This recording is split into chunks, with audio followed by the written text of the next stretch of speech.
from the heart of Dubai, where tomorrow is being built today, to the world. Welcome to the CTO Show with Mehmet. Here, we redefine technology and reimagine possibilities.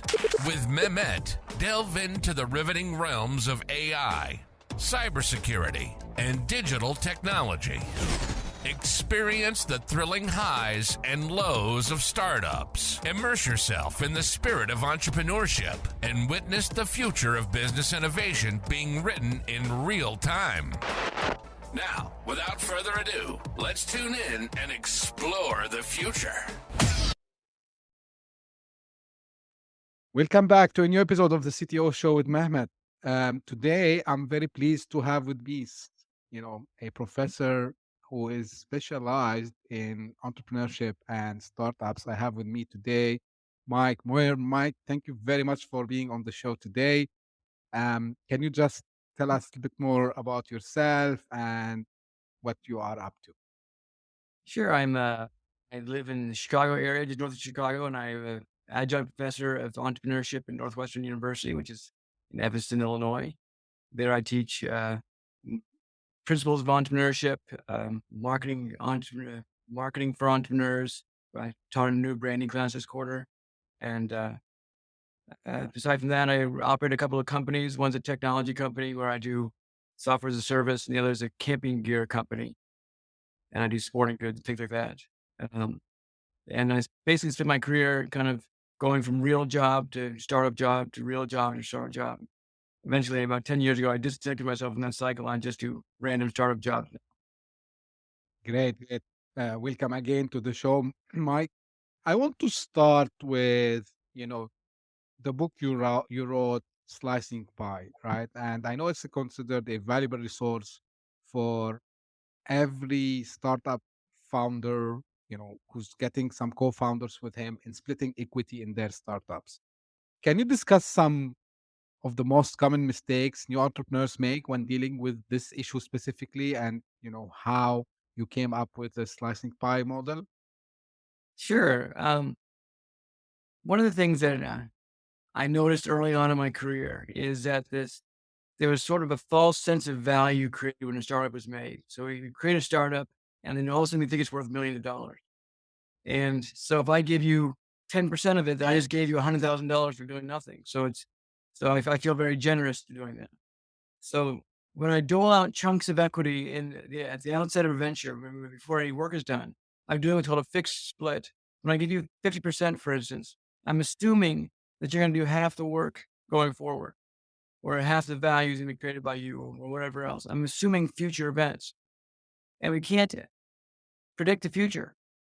Startups are the most volatile ways of doing business ever. There's no way to predict what's going on. So in my life, I've been down that path more than once, where I've given away too much equity and regretted it. And I've had too much, and I've been on the receiving end of having too much equity. I was in a deal once where I had a 5-year vest in my equity package for others managers at my level. And we sold in 9 months. So I vested immediately people who had been there for 5 years, at the same equity that I did. That wasn't really fair, but I benefited from it. So the other thing that people make mistakes is they just think because they agree to something, then it makes it right. So they agree to it, makes it fair. So if you agree on what we think is fair, just because we agree to it doesn't make it fair. So mistakes are doing fixed equity splits out in advance of the company being formed, and then thinking that because we agreed to it, it must be fair. Yeah. So does this model, Mike, works only between founders, or can it be applied also for, when they go and do kind of fundraising? So can it be applied in the same way? Because sometimes when the startup founder goes to an angel investor, probably they will ask for equity also as well. So can they apply the same thing? There's 3 kinds of investors for the most part. The first kind are people that are in the startup that are foregoing salary and reimbursement of expenses in exchange for equity in the business. Their startup, their founders, or their partners, that people starting the company. The second type are people who invest their own money in amounts that are too small to fully fund the operation. These are called mom and dad and angel investors. And the Hmm. third type is a professional investor who invests other people's money in amounts that are large enough to fund your operation. And they're usually called VCs. The problem with giving a fixed equity amount to an angel investor who didn't give you enough money to fund your operation is you have given someone you've limited someone's exposure to whatever they invested while your exposure is left unlimited. So I might have to keep working and keep working and keep working. And I don't know if I'm getting paid or not, where you get a set amount and you give me a set amount of cash. So the right way to do it is to do a convertible note or a safe note for the angel investors so that they will convert at the same terms as the VC. Because the VC is assumed to invest enough money to fund your operation. What you don't want to do is let parts of your operation unfunded and parts funded while you're giving very fixed chunks of equity. As long as the work, the investment is unknown, you got to keep it at dynamic. Yeah. Do you think like safe agreements are like kind of a solution for this dilemma, like about um, how much equity I would have, and how we will split that later? So that would be the solution. Yeah, so a safe agreement or a convertible note will kick the can down the road, will push the decision off until your Series A investment or you reach a break-even point where you're gonna have a reasonable valuation. Um, I don't think they're the best things in the world, but I don't concentrate on them so much. All I know is they're the state of the art with angel investing. What you want to avoid though is giving them a set amount of equity. If you give me $100,000 and I give you 10% of my business, I have implied that my business is worth $100,000 or Hmm. $1 million. So I'm setting a price for my shares, which if I give additional shares on after that point could be taxed as income, for instance. There's all kinds of problems with that. Also, when I spend $1 million and I have no more shares, I got to invent more cash. So it just creates a lot of problems. Yeah. A company that produces no revenue or no technology or no customers isn't worth anything. So we can't assign a word. We can't imply a valuation by giving chunks of equity away. Yeah. But now, how we can, I mean, from valuation perspective, like how to do a fair valuation, and especially if we are still in pre-revenue phase. Like if you have some revenues, maybe the formula will become easy, and if you can explain also that as well. But if I'm doing kind of a pre-seed kind of fundraising, or I'm looking for someone to be partner with me, what would be the best way to evaluate? Well, certainly if you have revenues, those revenues can be extrapolated into a valuation. If you have assets, that's hard assets, real estate that's going to be valued. If you have intellectual property that can potentially be valued, but probably not. If you have a crazy marketing snowball effect like Instagram had that you're acquiring customers like crazy, even if there's no revenue, that can be valued.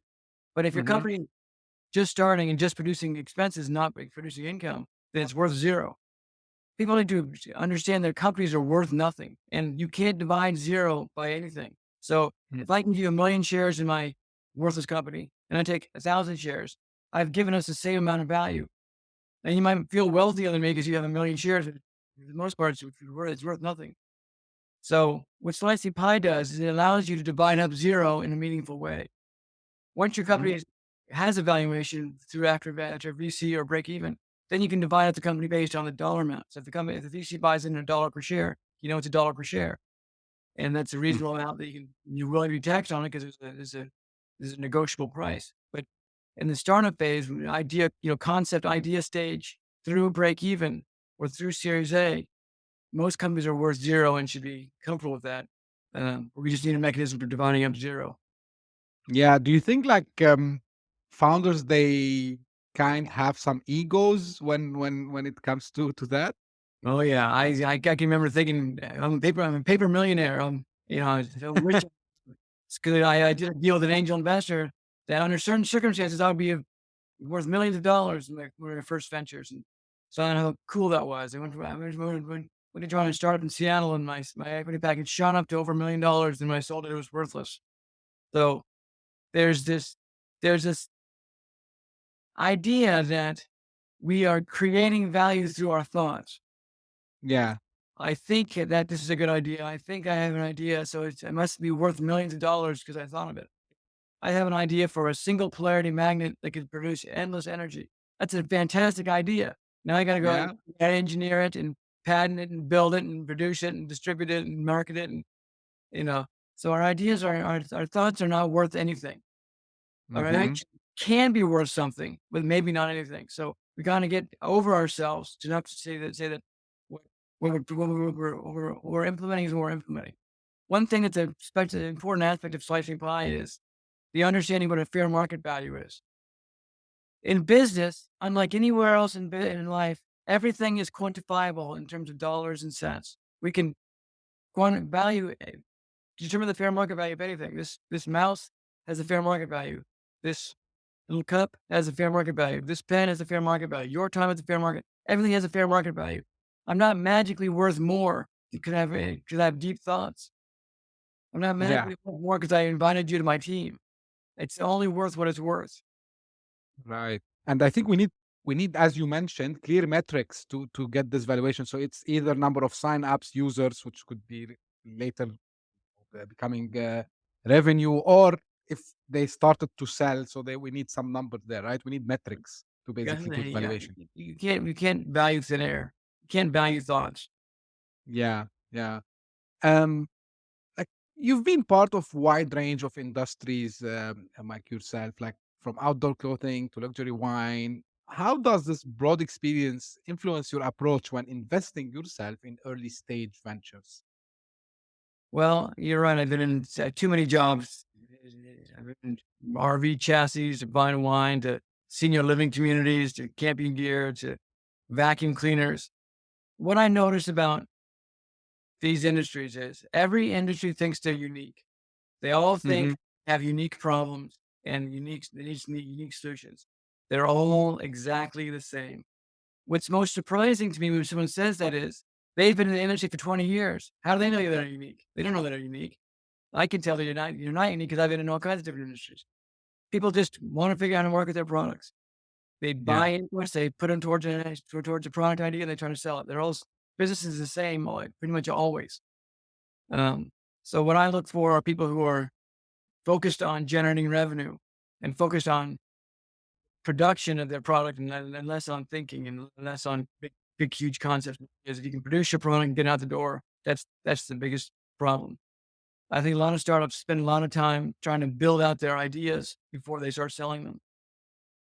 They spend a year building their prototype and investing in their software and building software and without engaging customers to generate revenue.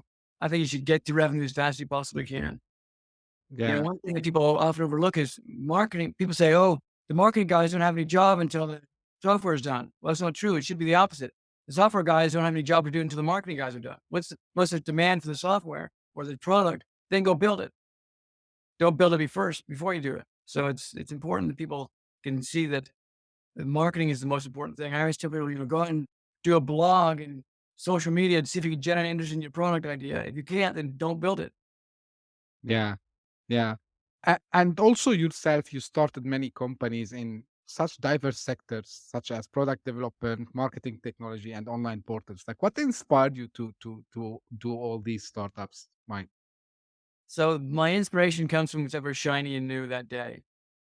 And my the last company I started was I took my kids skiing and we couldn't carrying our skis all the places is a big headache. So I invented a product called a schlep ski, which helped you carry your skis. And before that, my son was in Boy Scouts, and so he went to camp, and I needed a mosquito net, so we invented a mosquito net tent for Boy Scout camps. It sells fairly well, and so it's when I run into problems in my life, I solve them and say, hey, maybe other people want this too, and I try to develop it into a product. Some things work, some things don't. The mosquito net tent's taken off and sells, excuse me, thousands of units. The Shubsky product didn't sell a single one last year. Yeah. You touch base on marketing little bit, and as someone who has had like senior marketing positions in various companies, what's the most important piece of advice you can offer to startups regarding their marketing strategy? You've got to build a brand and a system that generates word of mouth. People have got to, it's got to grow beyond itself. If you can't grow beyond your arms reach your own marketing, people have got to talk about it. If they can't talk about it, they won't talk about it. You'll never get anywhere. Marketing depends on word of mouth beyond what your efforts are. Otherwise, you're going to buy every customer and it's just not sustainable. You got to make sure people are talking about it. That's the most important thing. So, you know, your reviews, your interactivity, your the technology, you're going to build some kind of communication reason for people to talk about it. So the mosquito net tent, for instance, put some little cartoons on there and made it cool and funny and it looks cool when it's installed.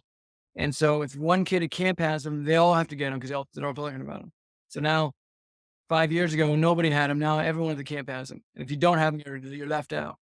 So this Mhm. is in the club or not. So that's one of the things that I teach. One of the things I always emphasize. You've got to get people talking about your product. And if they're not going to talk about it, then it's worthless. Got to Yeah. be people marketing.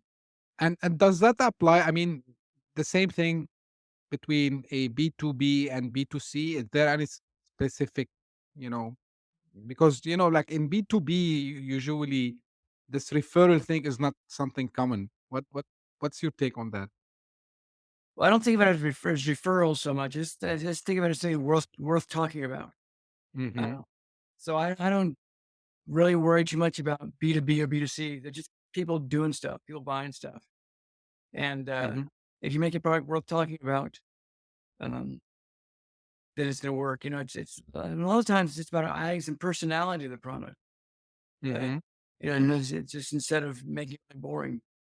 When I used to work for a financial services technology company, and one thing that our people were interested in, our buyers were interested in, is investing. It was all like gambling. So gambling was interesting. Las Vegas was interesting. Horse racing was interesting. Dog racing was interesting. We actually had a dog trainer. The company was called Hyperfeed Technologies. So we got a dog trainer to change a dog's name to Hyperfeed, and then we started promoting Hyperfeed success within our software.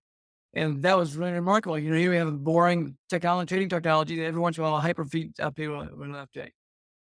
Mm-hmm. Hyperfeed. So it's about giving a little personality to things that will go a long way. And people say, "Hey, look, have you checked out Hyperfeed?" And next thing you know, they're talking about it to their colleagues next door. Yeah. Saying, Now, "Hey, yeah. So again, like continuing on the marketing thing, and based on your experience in both marketing and entrepreneurship, how do you approach the sales pitch? What insights led to the creation of Pitch Ninja? Pitch Ninja." Pitch Ninja was a process I developed when I was a graduate student at University of Chicago, and I wanted to get into a business plan competition class called the New Venture Challenge. Mm-hmm. And the way it works is you write a proposal for your idea and you give it to a panel of judges. And based on the merits of that proposal, they let you into the class or not. Then you go on to compete for thousands of dollars. Mm. And I'm kind of an introverted, quiet guy. My proposal got cut from the first round because it sucked. So I begged to get in the class, and begging and entrepreneurship go hand in hand. So they let me into the class. As probably the first and last student they ever let into the class that didn't deserve to. But I knew that I had to find a way to come out of my shell, to force myself to interact with the audience and become more lively. So I practiced really hard and I won first place. And the following Nice. year, a guy who watched what I did what I did, and he won first place. The next year, I coached a team and they won first place. The next 10 years, every team I ever coached won first place in the New Venture Challenge. It was such an Nice. unfair advantage that I told them not to tell people that are working with me because I didn't want people to be bullied. And Yeah. then I was a teaching assistant in London, and the professor said, "Don't teach individual students what you did. I want you to teach the entire class what you did." So I sat down and I scratched my head and I said, what did I do? How did I coach these students? And I wrote down a framework called the Super Awesome Presentation Zone Program, which divides the Mm. room into 3 different zones: an intimacy zone, an excitement zone, and an information zone. And within each zone, there's a certain kind of eye contact, body language, arm movements, tone of voice, all kinds of nonverbal stuff. And so the Pitch Ninja teaches people how to present the nonverbal aspects of a business plan or a sales pitch. And the basic premise is Action is more fun to watch than non-action. I can stand still and do my pitch. It's boring to watch. But if I'm moving my arms and if I'm moving around the room in a logical way, then it's more fun to watch, more engaging. Like I can pace back and forth. That's not really fun. But if I move in a logical way, it really brings things to life. So I do a lot of pitch coach. I always come back from Dallas last week doing 4 sessions of that. It's one of the things besides slicing pie that I really enjoy doing. It gets me out of the office. Great, that's nice. Thanks for asking. Mike, Mike, you have written extensively about entrepreneurship and have been directly involved in variety of startups. Like, how do you see your writing feeding into your entrepreneurial activities and vice versa from an author perspective? So I basically write about things that work in my businesses. If I find something that worked, I write about it. So I used to be do some trade shows. I used to do a lot of trade show marketing. I was a manufacturing company. Even today, I do trade shows. And I developed a trade show formula that really worked. I was at this hyperfeed technologies I told you about, and we cut our budget by 80%. And we had to buy a new booth, and I had to somehow conjure up leads out of this small budget when we never actually captured any leads. But we figured out a system that captured hundreds of leads. And I applied to my next company and it really worked. And my next company really worked. So our trade show Samurai is about a trade show floor engagement process that really worked. So I basically just wrote down what worked. Pitched into something that worked. So I just wrote down the book about what worked. And Slicing Pie was about what worked. And so I just wrote what worked. So I haven't developed a lot of things that work. But the things that I have, like write down in books. Great, great. Actually, this is what my second question. Can you tell us about one of your ventures that didn't succeed as expected, and what lessons did you learn from it, and how it influenced your, subsequent endeavors? Well, I had an idea for a commenting app. We could comment on any website. And I hired a developer, gave him 35% of the equity for Hmm. doing this. And he took months and months and months and months to work on the software. And finally said, I can't do this. I don't want any part of it. And so I took the equity back and it had no product. It was delayed 6 or 8 months. So I found another developer to do it. And I thought this is such a big project that he needed a bigger chunk of equity. So I gave him 70% of the equity to make the product for me. And then a week later, he came back and says, done. And neither was done. So I give this guy 70% of the business, and I had to do all the marketing, all the investment, all the sales, so I had to do all the work. All he did was make the software. So I was no longer motivated to work. And I hadn't done any of that marketing, and I hadn't done any of that business development stuff. So, which I should have started months ago. So the company just sort of stalled right there. And then not long after, Google came up with the product that was exactly the same. So you had no traction anyway. But that's when I Mhm. realized I should have been marketing all along. Before I invested any money or time, I want to make sure there's actually a market for what I want to sell. Google's product launched and didn't do very well and went out of business. They can do that because they have such a huge audience, but I needed to make a market first. I shouldn't have done a fixed equity split. That was a mistake. I shouldn't have given them such a big chunk of it. That was a mistake. I should have had a better understanding what the technology was. That was a mistake. So these days, I pay much more attention to what the equity is, what the technology looks like. I'm not a technology person, but I know enough about technology. I have a rough idea how long things should take, and I can tell if someone's doing a good job or a bad job, and so I can look under the covers and have a reasonable expectation. But that was an experience that really put me on a path to making some better decisions. I was also in a company once where the CEO was changing the we were changing the LLC agreement every time somebody new joined the company. Every time someone joined the company, they'd sign the LLC agreement and they make changes, and I had to sign it too. And we raised $5 million on a half-rated business plan and a PowerPoint deck. And I uh, I left the company on a good terms, in which case my shares would vest, and my shares did vest in the company. But he had one clause in the operating agreement that allowed him to buy them back for basically nothing. And then he turned around and he sold it for probably millions. So this is something we had agreed to. My lawyer looked at it and we agreed to it. Doesn't make it fair. And so experiences like that, you really get burned either by making bad decisions or you know, making stupid decisions. it allows somebody else to benefit at your expense. So I don't want that to happen to me anymore. So I make sure I don't do those kinds of deals anymore. Hmm. I want to go back to the slicing pie now. If someone want, I mean, like, I believe is the book enough, Mike, for implementing the slicing pie method, or like do you run some workshops for that? So slicing pie for me is a model that works, and I spend most of my time educating people on how it works. So the book is the Slicing Pie Handbook. There's a book called Slicing Pie that came out in 2010, 12, and a few years later, it's the Slicing Pie Handbook. You can read that book and get everything you need to know. What's it clicks in your brain. It makes a lot of sense. I have sometimes have a hard time, but there's online courses and tons of videos online. And I have free guides, and if you can't afford the book, give me a call. So I always, it's the model is free to use, which would cost money. uh, Is the legal implementation and stuff like that. But anyone can learn it and use it freely.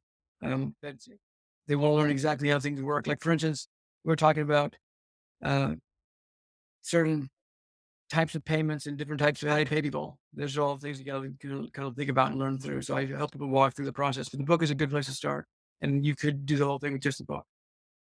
Hmm. And I think there's an app also for that, Mike. Am I right? Yes, yeah. Several years after I wrote the book, people were using it a lot and said you should make an app to track all these contributions.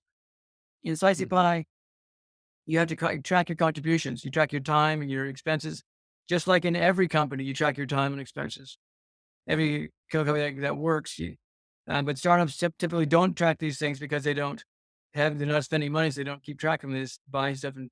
You but Slicing Pie software helps you track the things that you don't spend money on and keeps in real time how much equity each person will have at any given moment. And that track even like some expenses that usually people they don't count, I believe, right? Yeah, people don't. The number one thing people don't count is their salaries. So they'll start for a startup, and then it won't count their salaries. Well, you want to get paid, right? People don't work for free forever. So eventually you want to get paid. And when you do get paid, you want to know what that number is. And just because you're not getting paid doesn't mean don't deserve it. So that non-payment of salary would translate into equity later on. And so you got to keep track of what that is. One thing that I find is very common is you might think you're worth $100,000, and I might think you're worth $25,000. That's a big problem when we get to the time to pay part of the company. So we got to reconcile that right away. People that have a very uh, ex- wrong view of how much they're worth. I was talking to a guy last night who's the top salary he'd ever received was $125,000, but he thought he was worth $300,000.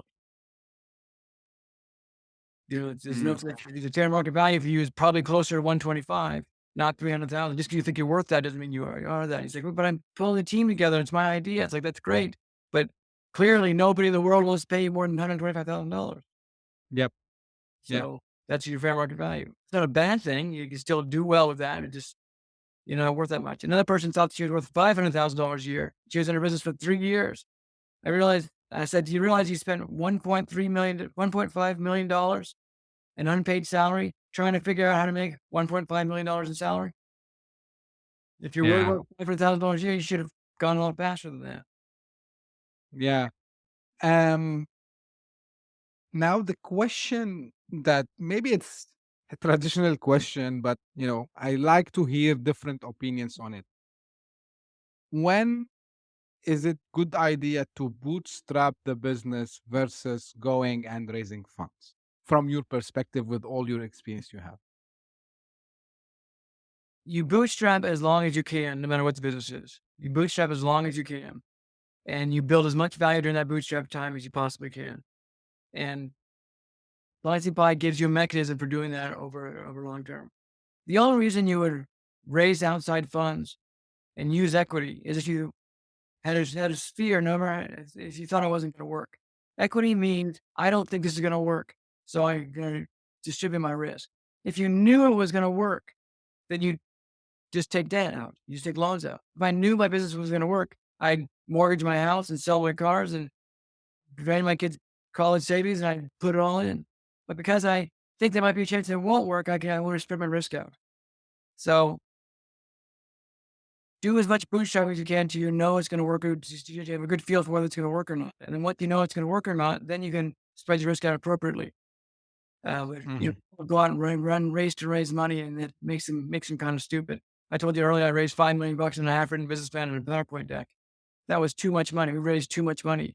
Our next closest competitor raised $150,000 and did Hmm. much better than us. Um, so it's bootstrap as long as you can, and try to convince yourself that you're onto something before you raise money. Yeah, that's great insight. Um, any like we're coming to the end, Mike. Like, what you can tell fellow entrepreneurs, young entrepreneurs who they just want to start now. They are very excited. So, what you would tell them at this phase? They are just coming out of college. Maybe they dropped and they found a good idea. So, what you tell them? Well, I'll tell them what my elders told me when I was that age that I didn't listen to, is to go learn on somebody else's dime. Go learn the business. So go if you have an idea that's in the automotive business, don't start your idea. Go join an automotive company and form relationships and for getting to know suppliers and buyers and investors and get to know people first. Learn the business on somebody else's watch. And then when you know everybody, you know the suppliers, you know the bankers, you know the customers, then go start your company. Mm, So I didn't take that advice. I thought, well, I can do it better than anybody else, but I had to go out and find the suppliers, go out and find the buyers, go out and find those people first. So make sure you know the market first. Make sure the market is easy to reach, either because you can call them on the phone, or you've got their email list, or you're part of the market. But my uncles and advisors told me, go take a job with a company that did what I wanted to do, and that's what the advice I'd give them. So go work in the industry you want to pursue, and if your startup idea is good, it'll be there when you're done. yeah. So at least they will build the network, right? So they can start to find audience later on. Um, yeah, I think it's it was very insightful. By the way, where people can find more about the slicing pie, Mike? I'm gonna put that link in the episode comment. By the way. Slicingpie.com. Oh, that's easy. I will put guys this link in the episode description. Mike, I have at the end a very funny question. Like, what have you wished that I asked you, and how do you answer it? Anything that you wished I asked you?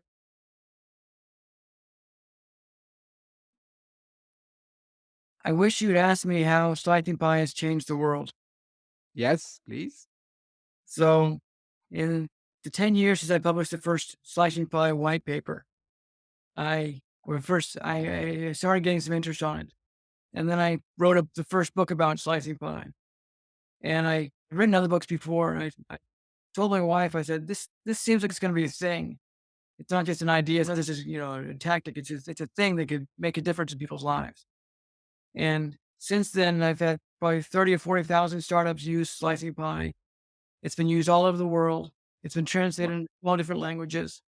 I've Wow. never once heard a company fail because of slicing pie. I never heard once of an equity failing because of slicing pie.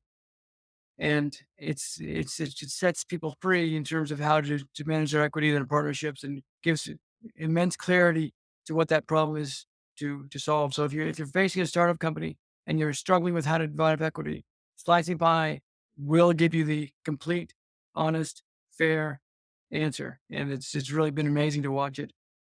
Uh, you know, make a difference in people's lives. My challenge now is getting the word out, and podcasts like this are helping do that. Yeah, that's great, fantastic. I would say because like really, it's like making impact, and I can feel you're passionate about it because you are able to save startups from going in a wrong direction and thrive, right? Art lives matter. Yeah.